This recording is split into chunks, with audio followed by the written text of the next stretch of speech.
Rock Main. And I'm so excited and privileged to be the messenger for today. And napapasalamat din ako sa Panginoon, syempre, sa buhay po ng ating mga bishop, Bishop Anthony and Reverend Marcel na nasa Qatar po, kung hindi po ako nagkakamali. Thank you for the lives and the opportunity to share the Word of God this morning. And alam naman po natin na ang theme po natin for the year 2025 is Unstoppable Rapid Growth. And hindi lang yun para sa ngayong taon. Naniniwala tayo na sa buong 6 years, God will allow us to experience unstoppable rapid growth. Hindi mapipigilan at mabilis na paglago. Hindi lang sa personal na buhay natin, sa ministry at sa lahat ng area ng ating buhay.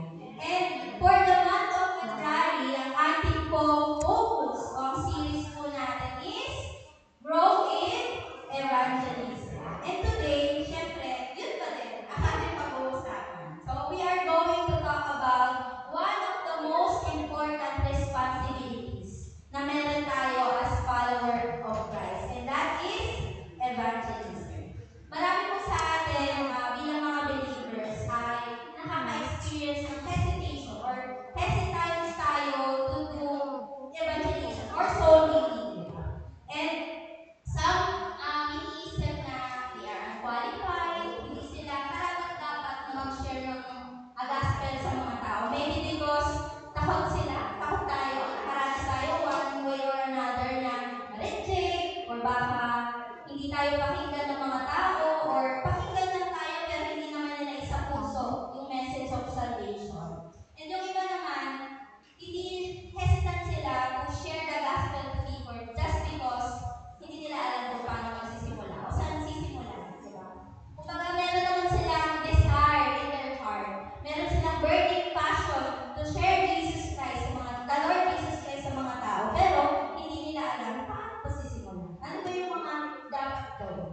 So, however, yung pag-share ng gospel ay hindi lang siya para sa mga piling tao. Hindi lang ito para sa mga pastor, hindi lang ito para sa mga bishop, hindi lang ito para sa mga missionaries, no? Kagaya ng ating mga missionary na nasa Qatar ngayon.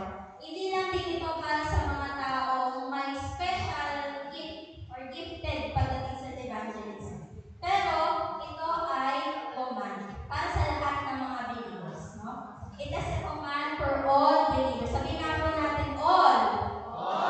Ayan. So, just a story yan. Ako po ay enrolled sa Bible Institute. By the way, dito po sa Christ meron po tayong Bible Institute. Hindi ko sure kung pwede pa humabol. Pero kung hindi ka man nakasama ngayong taon, next year o sa mga susunod na opportunities ko muna palalampasin na mag-enroll sa ating Bible Institute. Naalala ko po, bago mag-start, actually po before, meron na po tayong fees. May Bible school din po tayo.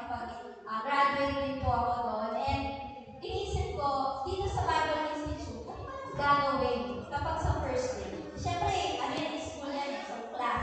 Ano ba ginagawa natin usually kapag first day of class? Iniisip ko, mag-i-introduce ba? Papakilala ba kami? Sasabihin ba namin? Ano yung mga expectations namin pagdating sa Bible Institute? Pero alam niyo po, just a glimpse. Ang ginawa namin unang-una is tinanong kami, ano yung matinding dahilan na meron ka? Bakit ka nag-enroll sa Bible Institute? So, shout out sa mga classmates ko. Ayan, nandito. Ayan. So, tinanong kami, what is your greatest reason? Deepest reason bakit ka nag-enroll sa Bible Institute? Maybe yung iba, ang sagot is, wala, naisip na nila or baka bored na sila. Dahil yung iba, ang reason nila is, they want to know God more. And naalala ko sinabi ni Bishop na bakit kailangan maintindihan or bakit kailangan i-recognize natin yung deepest reason bakit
my witnesses in Jerusalem, in all Judea, and Samaria, and to the ends of the earth. No?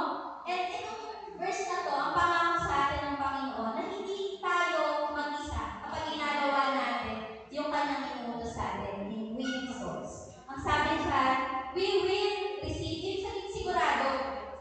Hindi yung bukas pag nag-share ako, bibigyan kaya ako ni Lord ng power. Hindi. Ang sabi dyan, you will receive power when the Holy Spirit comes on you. And you will be a witness. Diba? Tayo ay mga witness ng kabutihan at ng pag-ibig ng Panginoon. The Holy Spirit or the sovereign Holy Spirit empowers us to be witnesses. And evangelism, kagaya ng nabanggit ko kanina, it's not about your ability. Hindi ito para sa mga tao na matagal na sa church. Hindi ito para sa mga tao na dumaan na ng training. Hindi lang para doon. Diba? But evangelism is pwede natin gawin kahit na nagsisimula pa lang tayo. Kasi hindi naman siya about sa kakayanan natin, sa experiences natin. But it's all about the power of God working in us. Amen? Number 2, ano ba yung reason? No? Marami pong reason actually, pero I'll just focus dito sa apat. So 4 points lang naman po. Pangalawa is, why do we need to evangelize? Because people are lost without the Lord Jesus Christ. Diba? Kung hindi natin maiintindihan this very truth, hindi talaga tayo magkakaroon ng passion for the lost. No? Isipin na lang natin, ilang tao yung namamatay kada araw na hindi nakakarinig ng mabuting salita ng Panginoon. Diba? And it's our duty, it's our responsibility, and a privilege to share the good news to people. Many people today believe that as long as someone is a good person, they will go to heaven. Pero alam natin, hindi yun totoo. Diba? Na, di, enough naman na yun, ginagawa ko naman ng mabuti kahapon, medyo hindi maganda yung mga nagawa ko, pero ngayon babawi ako. Diba? Church na ako kasi para mabawasan naman yung mga kasalanan ko. No, good works is not enough. Diba? But the Bible clearly teaches us that without Christ, people are lost. Without Christ, people are lost. Maybe, may mga nakita tayo na very successful na tao, mayaman, lahat, feeling natin lahat ng bagay meron na siya. Pero kung wala siyang Kristo sa buhay niya, meron at meron kulang pa rin. Diba, may mga nababalikan nila, yung mga mayayaman na tao, napapamamatay pa rin sila, or nakakaranas pa rin sila ng kalungkutan, dahil wala silang Panginoon sa buhay nila. Walang Diyos, diba, na pinagagalingan ng kalakasan, ng reason, ng purpose, diba? And kung isipin natin, hindi lang yun. Paano yung mga tao ba na hindi naman pinapala pa ng Panginoon ng kayamanan? O sabihin natin, hindi maayos ang kalagayan ngayon, diba? Na hindi pa rin nakakarinig ng salita ng Diyos. Diba? Ng mabuting balita ng Panginoon. They are lost. Maraming bagay na hindi nila nararanasan at natatanggap dahil wala sila sa Panginoon. And we are so blessed kasi tayo yung ginagamit at gagamitin pa ng Panginoon to share the gospel to people. And hindi lang yun. The reason is because lahat tayo makasalanan. All have sinned. Sabi nga sa Romans chapter 3 verse 23, for all have sinned and fall short of the glory of God. Bakit kailangan natin i-share yung good news? Because makasalanan tayo. And ang sabi doon, lahat sa atin, walang mabuti, si Lord lang. Si Lord lang talaga ang tunay na mabuti. No one is righteous on their own. And good works cannot save anyone. Kahit na sabihin natin na ikaw ang pinaka-mabait na tao sa buong mundo, kung hindi mo tatanggapin si Jesus Christ as your personal Lord and Savior, kulang. Marami kang na-miss out sa iyong buhay. Amen? Hindi lang yun. Merong consequences yung sin na yan. Sabi sa Romans chapter 6 verse 28, for the wages of sin is death, but the free gift of God is eternal life. Kanino? In Christ Jesus, our Lord. So, merong kabayaran yung kasalanan na yan. Sabi nga kanina, lahat tayo makasalanan.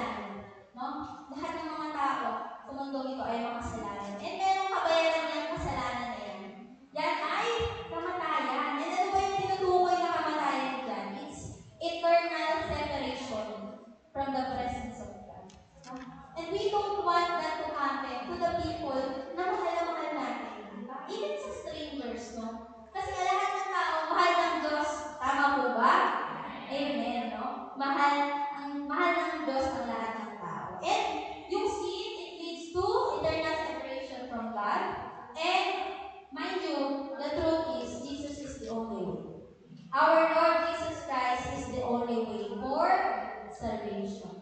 Say Jesus Christ lang, our Lord Jesus Christ, ang tanging daan para sa salvation ng mga tao, not our good works. No? I'm not saying huwag ka nang gumawa ng mabuti. Siyempre gumawa ka pa rin. Pero good works is just a byproduct of your salvation. Niligtas tayo ng Panginoon, kaya kaya natin gumawa ng mabuti sa kapwa natin. Amen? Amen. If people die without knowing Christ, they are eternally separated from Him. Na parang naisip ko dito, hindi nakakatakot. Hindi ko maalala po kung sino yung pastor na nagsabi nito. Pero sabi niya, hindi nakakatakot yung impyerno kasi mainit doon, hindi po yun totoo.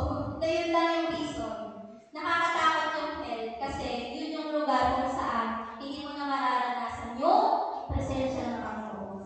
You will be eternally separated in the presence of God. And this truth should steer our hearts to make an action. Diba? Na hindi lang tayo basta uto, diba? Tayo ay mag-worship kay Lord, hindi lang tumingin-tingin, tumikantahan lang. But yung worship natin is yung pagpapagamit natin ng buhay natin. Diba? To share the gospel, to disciple people, to lead people to Christ. Yun yung tunay na worship natin, yung pamumuhay natin na nakakalugod sa Panginoon. Sabi sa Romans chapter 10, verse 13 to 14, everyone who calls on the name of the Lord will be saved. Praise the Lord. But how can they call on Him in whom they have not believed? And how can they believe in the one whom they have not heard? And how can they hear without someone preaching to them? Si Charmaine, may Bible app naman, may Facebook naman, marami naman ang nag-share post about sa kabutihan ng Panginoon o sa gospel. No, hindi siya enough.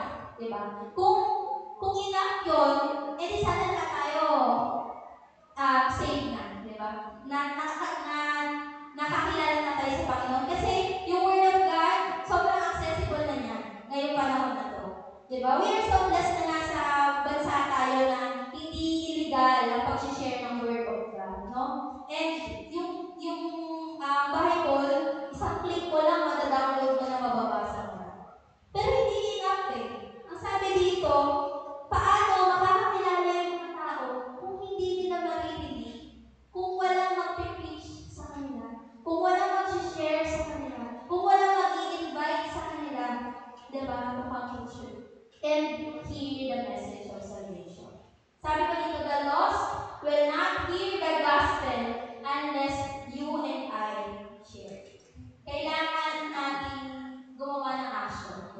And yung truth that people are lost without Christ should be enough reason para i-share natin ang mabuting balita sa mga tao. Amen po ba? Amen. Third point, mabilis lang po ito. Why do we need to evangelize? Because it's an expression of love. Expression siya ng pag-ibig. Anong klaseng pag-ibig? Pag-ibig kay God and sa mga tao. And I believe, sana lahat tayo naniniwala that Christ exists to love God and to love people. Amen po ba? Nilikha tayo para mahalin ang Panginoon at mahalin ang mga tao. Diba? Bakit natin kailangan mahalin yung mga tao? Because God loves them. Kahit anong klaseng tao sila.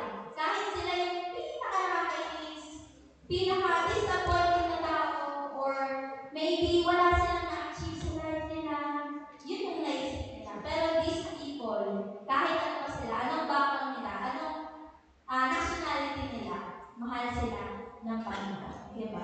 Tayo nga minahal ng Panginoon eh. Diba? Kahit na marami tayong pagkulang, marami tayong hindi nagagawa, hindi natin nagbibigay yung best natin pagdating sa Panginoon. Still, God loves us. Diba? And we share the gospel because it's an expression of our love for God and for love for people. So the greatest motivation of why we evangelize is love. Sabi nga po sa ano yan eh, sa building blocks ng ating church, no? Ang motivation natin is yung love. Ginagawa natin to not because we want to reach our targets, not because we want to be someone na may na-accomplish sa life. No? Hindi siya ganon. Kasi pag ganon yung tingin natin, when we share the gospel, magiging idol siya ng buhay No. Ginagawa natin yun kasi mahal natin itong mga tao na to na sineshare natin yung word of God. Especially, syempre, unahin natin yung family natin, mga mahal natin sa buhay, kung ikaw ay nagtatrabaho, workmates mo, di ba? Nag-aaral kayo, mga classmates mo, teacher mo, di ba? Kahit yung mga tao na nakakasabay lang natin sa daan, sa pila, saan pa ba, lahat yan, sila, deserve nilang marinig ang mabuting balita ng Panginoon. Sabi sa 2 Corinthians chapter 5 verse 14, for Christ love compels us. Ito daw yung nagtutulak sa atin, nagpupush sa atin to do evangelism because we are convinced that one died for all and therefore all died. Sino ba yung one na yan na tinutukoy dyan? That is the Lord Jesus Christ. Hindi mo na kailangan maranasan yung naranasan ni Cristo sa krus ng Kalbaryo. Kasi pinagbayaran niya na lahat ng kasalanan natin. No? Kasama po ba yung future sins na gagawin ko? Yes po. Paid in full yung ginawa ng Panginoon sa krus ng Kalbaryo. And that is the reason why we share. Diba? Ganun na lamang yung pag-ibig ng Diyos para sa atin. And we must share it to the people. When we understand what Christ did for us, we should be compelled to share that kind of love to other people. And if we truly love the people, we won't stay silent about the message.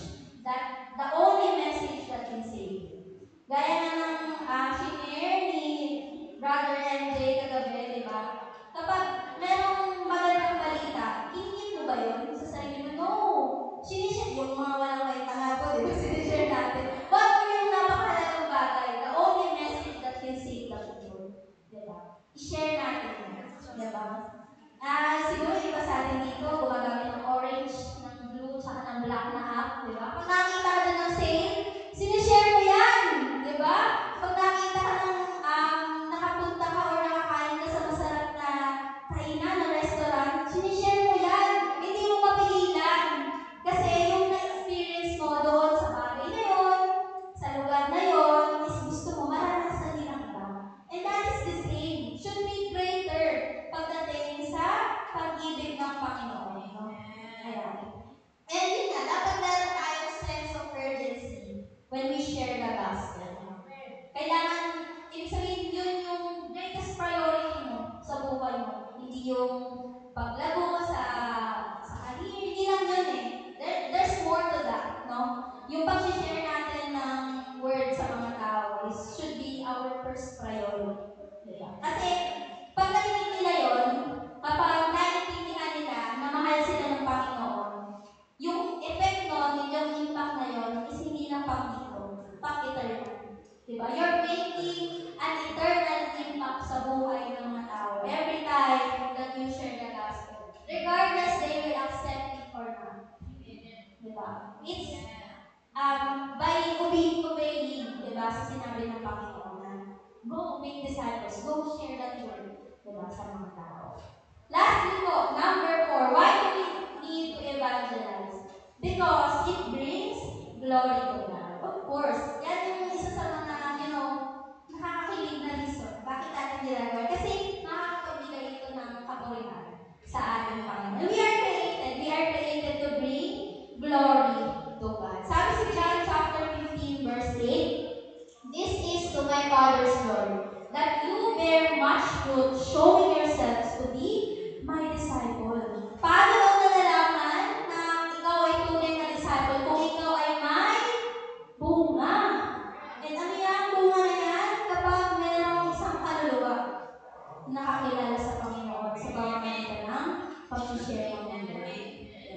Hindi ito yung tawag dito, kumita na ba ako, nag-grow na ba ako sa career, mataas ba yung grades ko? Hindi lang po yan yung fruit na kayang ibigay ni Lord.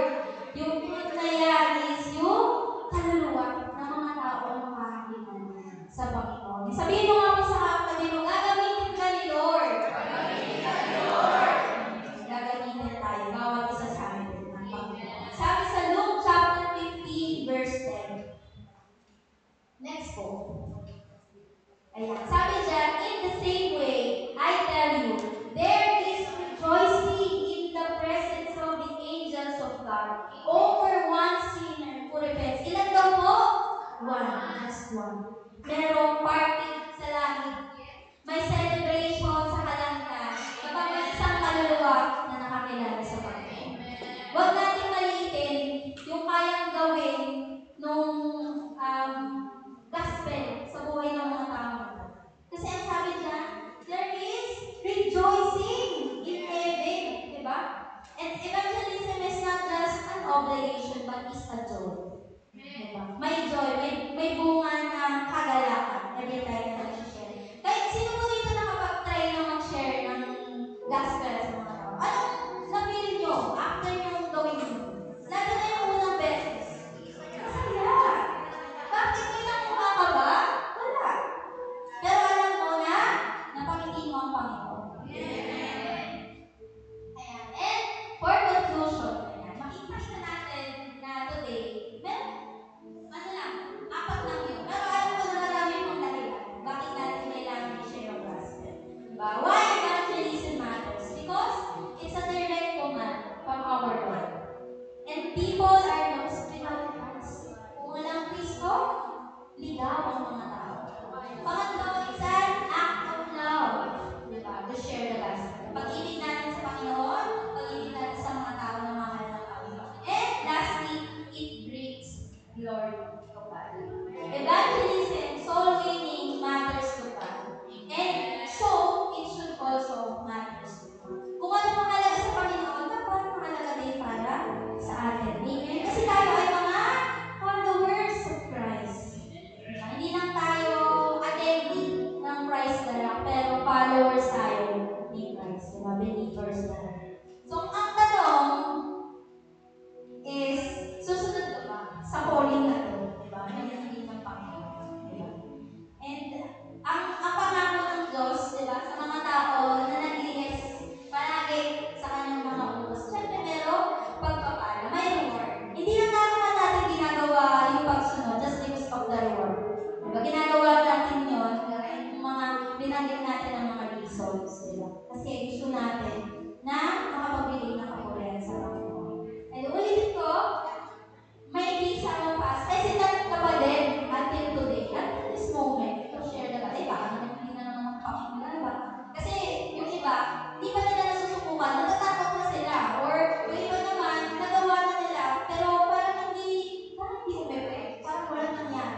kailangan namin mag-win ng souls, Panginoon. Hindi lang ito dahil may mga targets, hindi lang ito dahil it's what we should do, but ginagawa namin to or gagawin namin to because ito yung kalooban mo, Panginoon.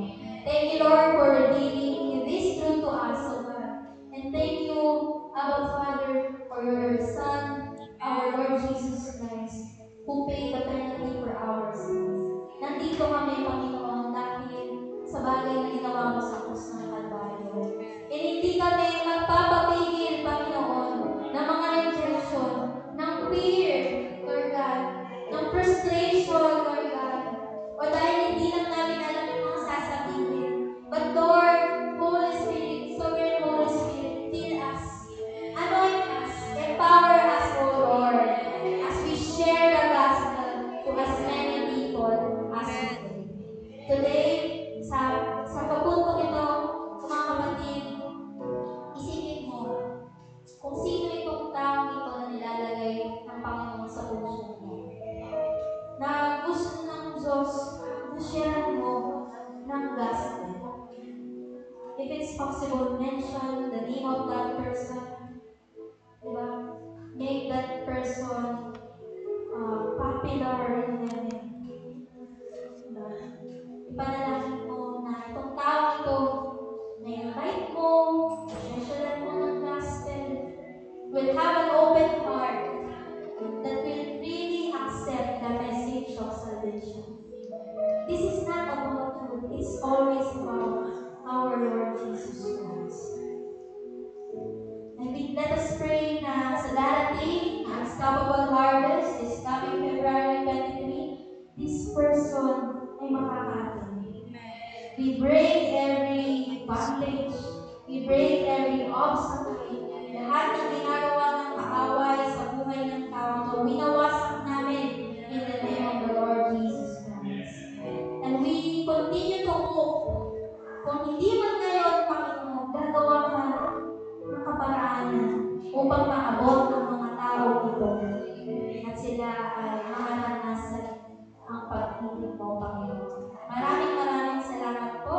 May we be able, Lord God, to apply your word, Lord God, in our walk with you, Panginoon. We claim the unstoppable rapid growth for this year. And may we continually grow in our evangelism. Maraming salamat po. All glory, all honor belongs to you,